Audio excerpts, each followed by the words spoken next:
Wow! Are you kidding me? This is huge! I'm reading this expose about bed bugs being found in hotels. Gross!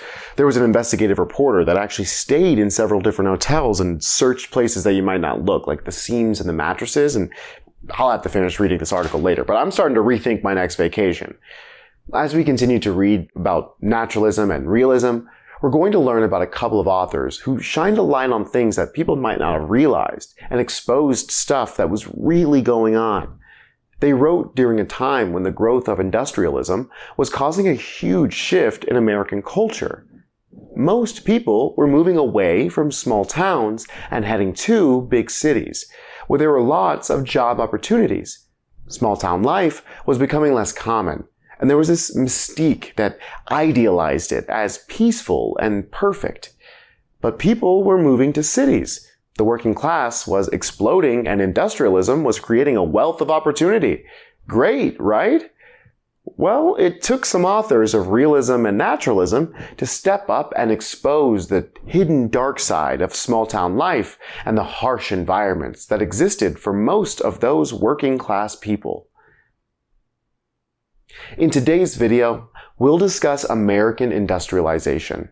You'll be introduced to authors Edgar Lee Masters and Upton Sinclair. We'll review some literary techniques these authors used, and we'll take a look at your lesson agenda. Okay, let's get ready to travel back to the age of realism and naturalism, when a couple of authors looked at particular regions of America, the small towns that had been idealized as peaceful places of moral virtue, and the big cities where horrible working conditions were being masked by industry. And these authors said, look people, it's time to get real.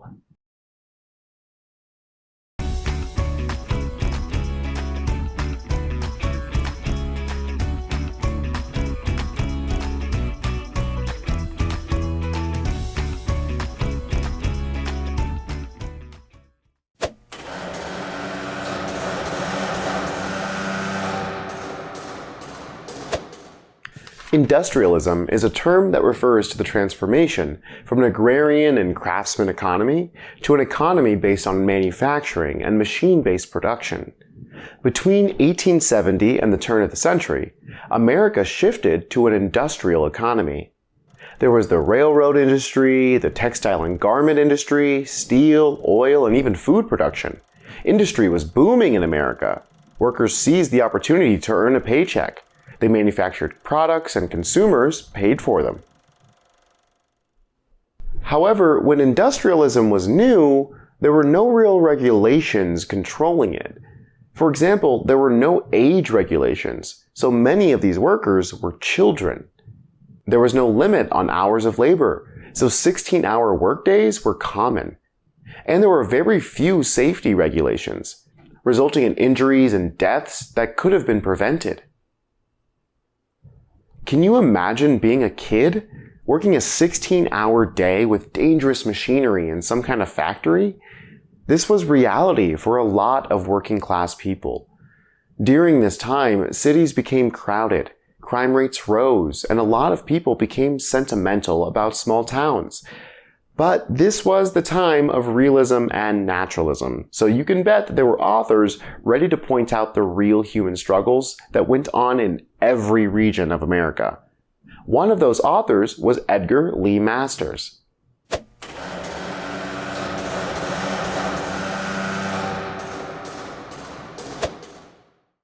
Edgar Lee Masters was born in 1868.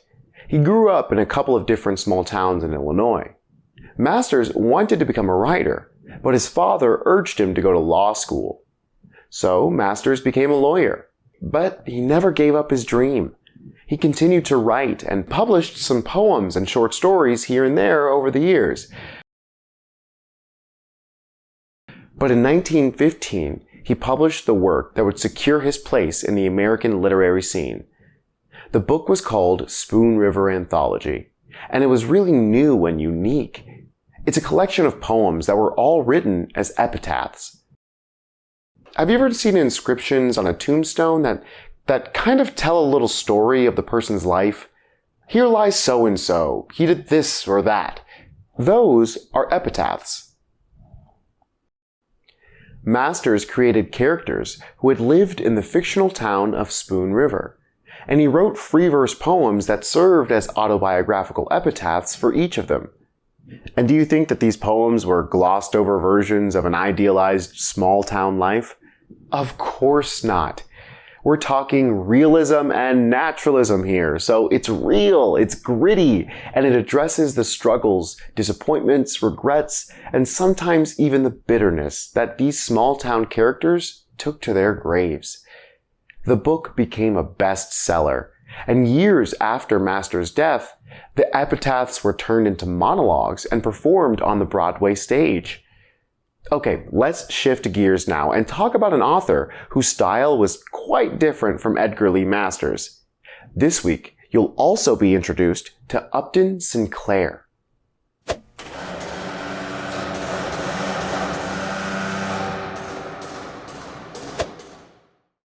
Upton Sinclair was born in Baltimore, Maryland in 1878. His mom came from a wealthy family, but because of his dad's struggles with alcoholism and joblessness, Sinclair grew up in poverty.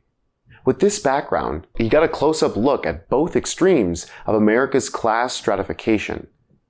In 1904, Sinclair was given an assignment by a socialist newspaper called Appeals to Reason, and this led to his best-known work.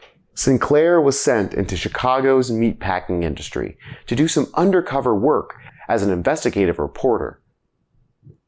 The objective was to find out what working-class folks were really dealing with.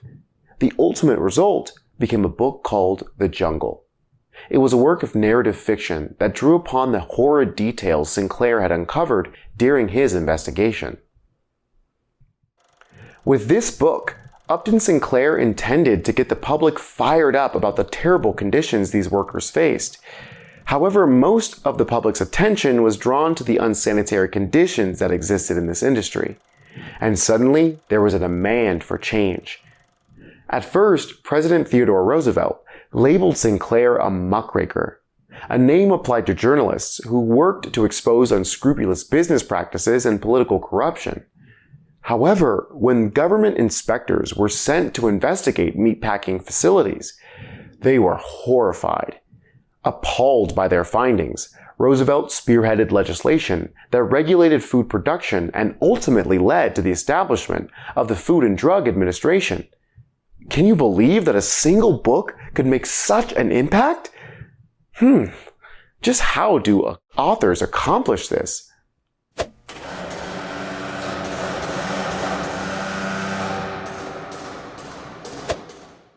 Writers use a lot of literary techniques to engage readers and deliver a message.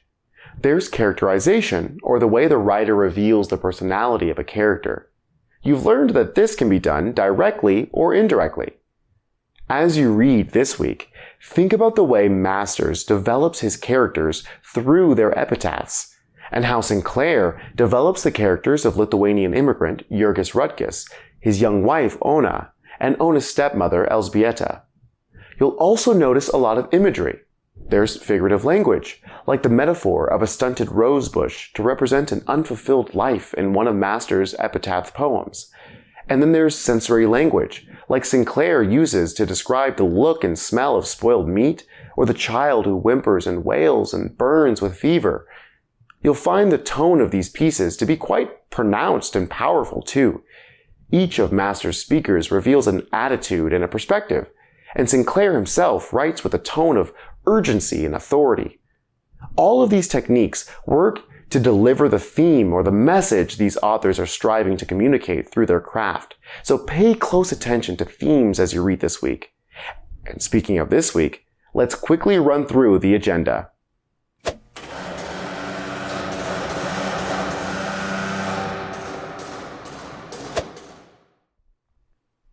Like always, you'll dedicate days 1 through 4 to PDF readings and activities, followed by online practice. On day 5, you'll answer reflection questions, refresh your writing skills, and create your own series of 3 free verse poems in the style of epitaphs. And of course, you'll close out this lesson with an online assessment. Okay, it's time for you to begin your journey with Masters and Sinclair. And it's time for me to probably read some uplifting news story that isn't about bedbugs. Hey!